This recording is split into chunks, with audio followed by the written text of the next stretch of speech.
Bonjour et bienvenue pour ce nouvel épisode du Cinéma est partout. Aujourd'hui, on va reparler de la scission des publics.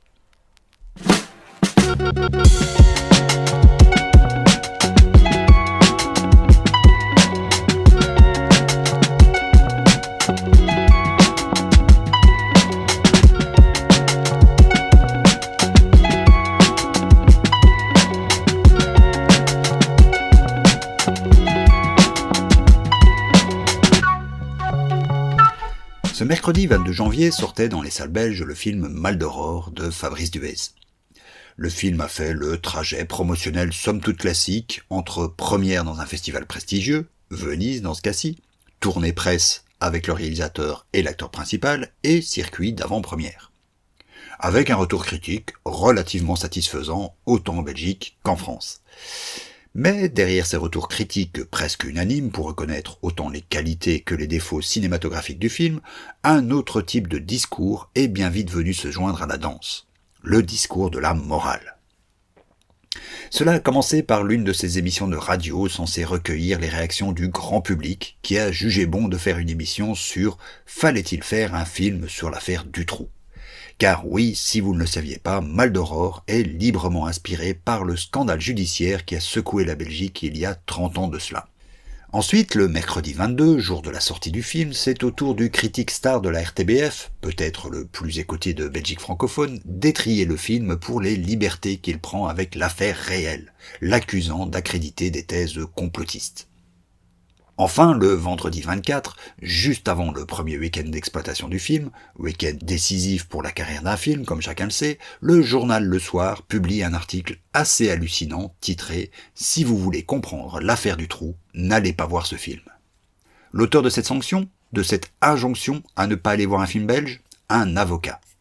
Certes, plus que respectable, maître Georges-Henri Bautier, ancien président de la Ligue belge des droits de l'homme et avocat d'une des victimes de Dutroux, mais qu'on ne connaît pas forcément pour ses penchants cinéphiliques.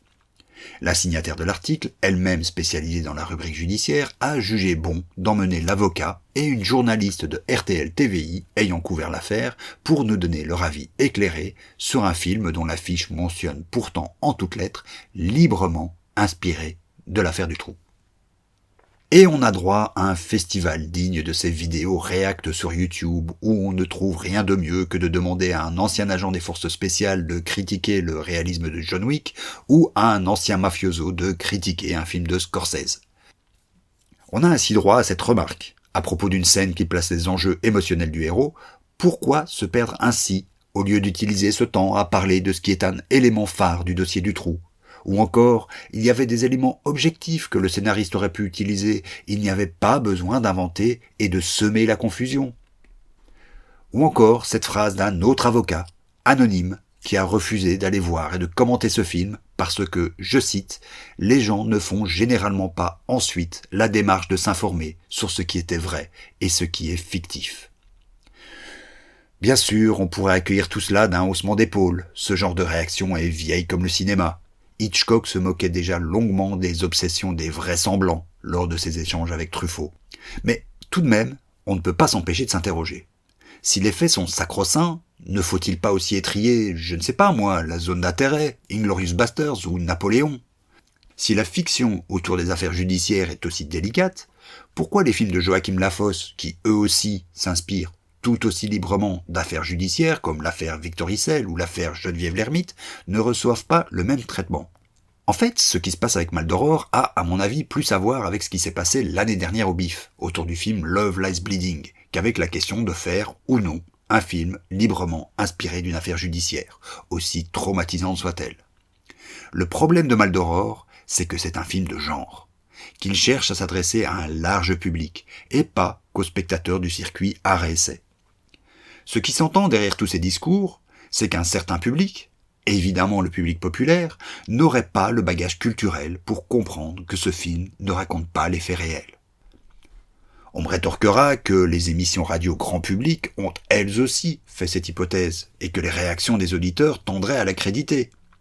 Si ce n'est que ces émissions ont été faites avant même la sortie du film, avec une question biaisée, et donc demander à des gens de se positionner sur un sujet qui n'est pas vraiment celui du film. Film qu'au demeurant, personne n'avait encore vu. Qu'on en joue ou qu'on le craigne, c'est le même mépris qui anime l'émission de radio et l'article. Une manière de dire que le cinéma a perdu son universalité, qu'il y a des films qu'on ne peut pas montrer à tout le monde, des sujets qu'on ne peut traiter qu'entre gens de bonne compagnie, qu'il y a des bons et des mauvais publics. Et ce en quoi le cas Maldoror restera comme exemplaire, c'est qu'il est peut-être le moment où ce genre de discours est passé en quelques jours de la question rhétorique, fallait-il faire un film sur l'affaire du trou, à l'injonction, n'allez pas voir ce film. Ce pas-là est une nouvelle petite défaite pour le cinéma en tant qu'art populaire. À la prochaine fois.